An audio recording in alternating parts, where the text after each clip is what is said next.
O desenvolvimento sustentável vem sendo formalmente discutido a partir da década de 60. A reunião do Clube de Roma de 68, o relatório de Brundtland de 87, o Protocolo de Kyoto de 88, a Agenda 21 da Rio 92 e as discussões mais recentes de Leipzig e Bali são alguns dos principais exemplos da evolução dessa discussão. Ao longo desse longo período de discussão, diversas ideias, conceitos e definições vêm sendo alteradas e atualizadas, o que é muito bom, com a evolução dos conhecimentos, com a disponibilidade de novas tecnologias e novas oportunidades, assim como a melhor percepção dos problemas envolvidos, exigem que um tema complexo como esse realmente seja atualizado com frequência. No entanto, essa atualização frequente e constante também causa alguns problemas. Um deles é que as definições, às vezes, já ultrapassadas ou imprecisas, que com o tempo se tornaram cada vez mais precisas, atualizadas e melhores, continuam influenciando a forma com que as pessoas entendem e interagem com o termo de sustentabilidade. A definição clara e precisa do conceito de sustentabilidade antecede a sua aplicação. Sem definirmos o conceito de sustentabilidade, não podemos decidir o que é desenvolvimento sustentável, uma empresa sustentável, uma conduta pessoal sustentável ou um produto sustentável. Vamos tentar apresentar agora alguns conceitos que permitam uma definição de sustentabilidade.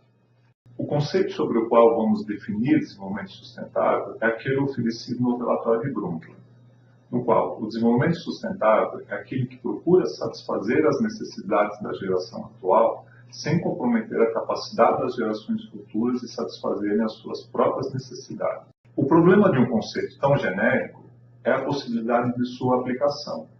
Não fica claro quem são as pessoas envolvidas. Que futuro é esse? Em que tempo ele existe? Qual é o nível satisfatório de desenvolvimento que quer se atingir?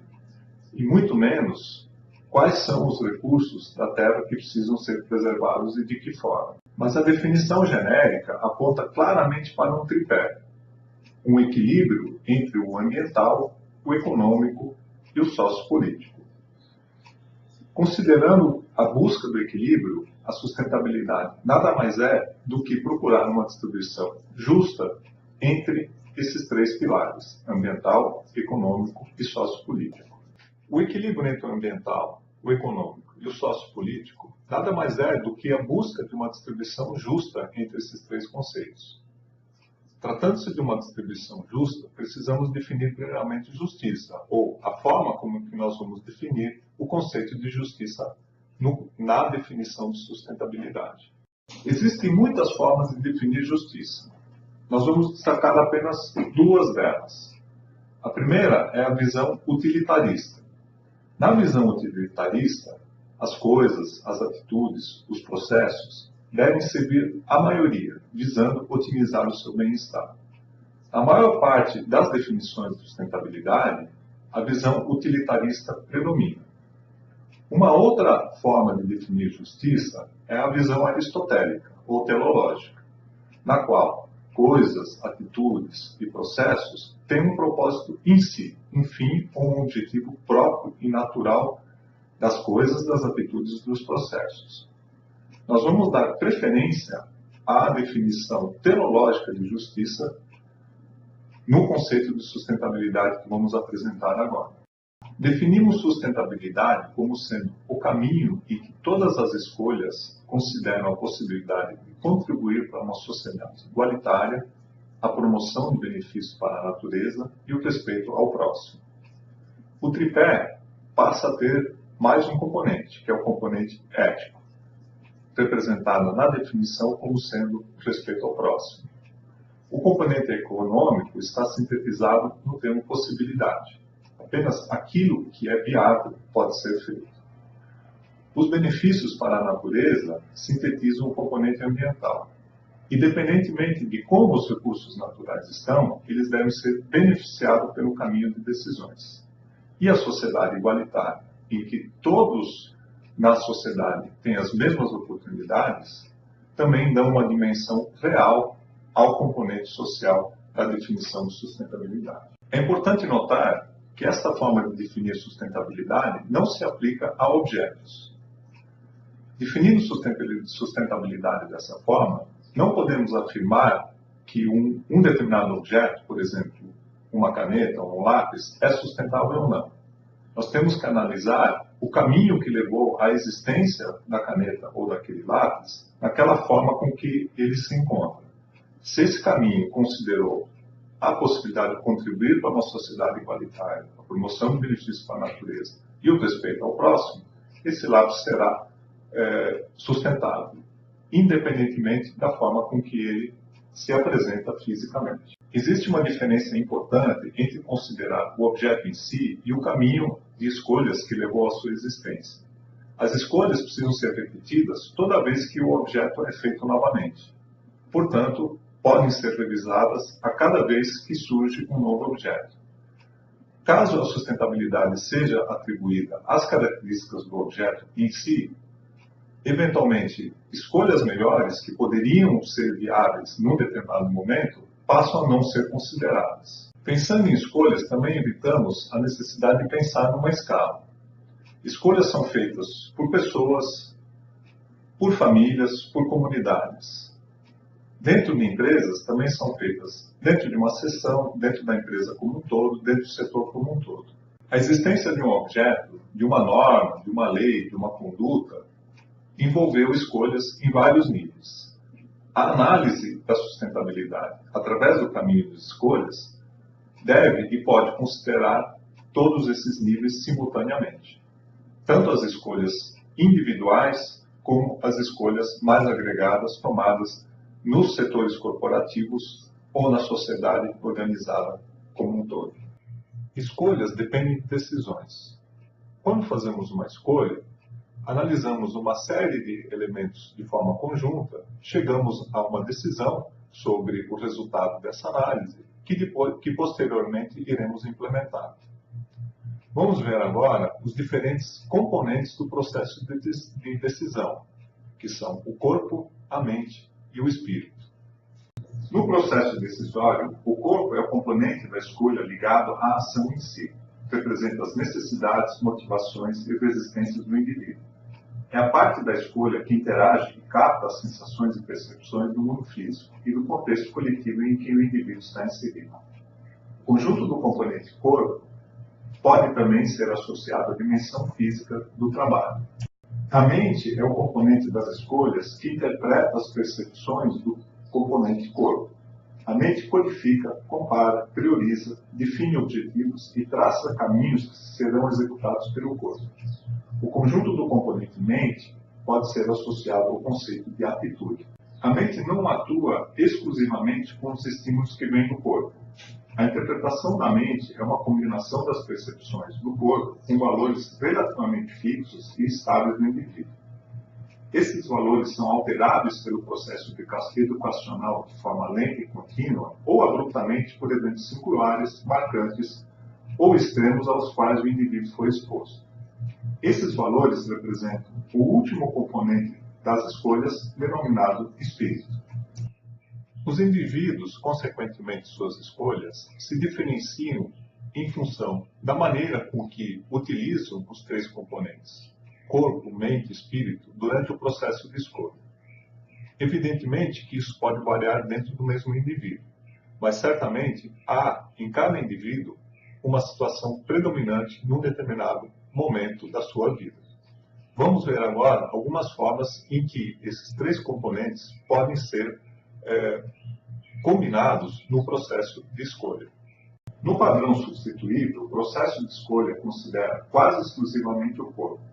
O caminho percorrido nesse componente é o da entropia, ou da descida, procurando, com o menor esforço possível, satisfazer necessidades definidas quase exclusivamente pelo corpo. A mente segue metas próprias, relativamente fixas, que são perseguidas linearmente, também com o menor esforço possível. As metas da mente pouco influenciam as ações do corpo, agindo de forma relativamente independente. O espírito geralmente não tem metas e é externo ao processo de escolha. O termo substituível caracteriza esse processo de escolha devido à constante substituição de valores, ambientes e atitudes. São pessoas nômades que vêm e vão, tanto no aspecto físico do local onde vivem, onde trabalham e com quem se relacionam, buscando harmonia com a sua postura diante do processo de escolha, que segue lógica simples de aprender o corpo com o menor dispêndio possível de energia. Os trabalhadores se diferenciam dos substituíveis por terem metas claramente definidas no componente corpo. Geralmente, essas metas são definidas extrinsecamente por terceiros, normas, percepções parciais da realidade ou leitura simples e direta do ambiente social ou cultural de sua inserção. Superiores hierárquicos no ambiente de trabalho, amigos ou parentes respeitados, alguma visão própria tomada de forma pouco crítica e flexível são exemplos do berço das metas do componente mente desses indivíduos. Os trabalhadores perseguem as metas com foco, mas no componente corpo optam pelo caminho de menor esforço ou o caminho da descida. As metas da mente, como nos substituíveis, pouco influenciam as ações do corpo, agindo de forma relativamente independente. O espírito não tem metas ou as deprime em valor, e é externo ao processo de escolha dominado ainda pelo corpo. Os confiáveis claramente definem metas nos três componentes, corpo, mente e espírito. Essas metas são analisadas criticamente e reajustadas conforme a necessidade. O caminho escolhido sempre será o mais eficiente para atingir as metas, independentemente do esforço necessário, seguindo o caminho de subida. O espírito, apesar de ter metas, praticamente não interage com o corpo e a mente, que processam as escolhas de forma combinada, mas ainda independentemente dos valores do espírito. Nos líderes, o espírito passa a ter uma influência maior sobre as decisões. Os líderes projetam parte do espírito sobre a mente. As metas são sempre flexíveis e os caminhos diretos. O processo de escolha sempre é iniciado pelo espírito, mas a mente e o corpo podem agir de forma isolada e influenciar as escolhas de maneira independente e superior ao espírito. Nos profetas, o corpo e a mente estão inseridos e subjugados ao espírito. As escolhas são lançadas a partir de um único ponto do espírito e passam primeiro por todas as suas metas, que são em parte fixas e em parte flexíveis.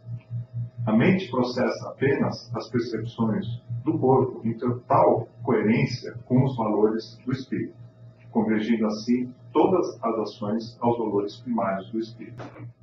O caminho de escolha adotado pelos substituíveis, passando pelos trabalhadores, confiáveis, líderes e profetas, é o mesmo caminho de uma definição de sustentabilidade, saindo de um conceito de justiça utilitarista para aristotélico. No conceito utilitarista, não há valores fixos, não há valores intrínsecos de sustentabilidade. A sustentabilidade vai ser definida em função do que é mais adequado para a maioria. Na visão aristotélica, há valores fixos, como aqueles valores que estão no espírito dos líderes e dos profetas.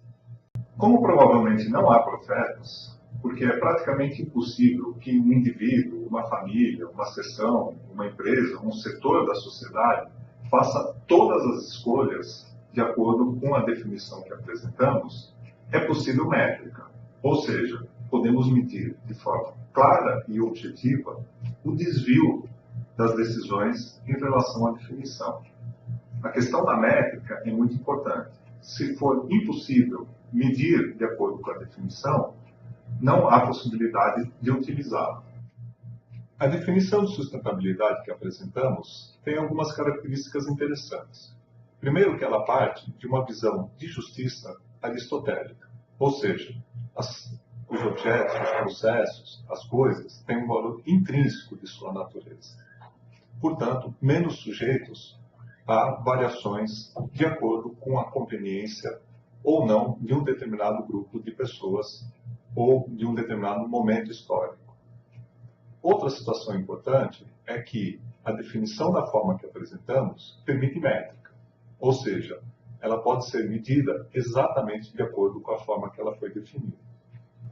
Eu espero que essa apresentação tenha sido útil para você compreender a dificuldade que existe na definição de sustentabilidade e na implicação que essa definição tem sobre a forma com que esse conceito é aplicado no desenvolvimento sustentável.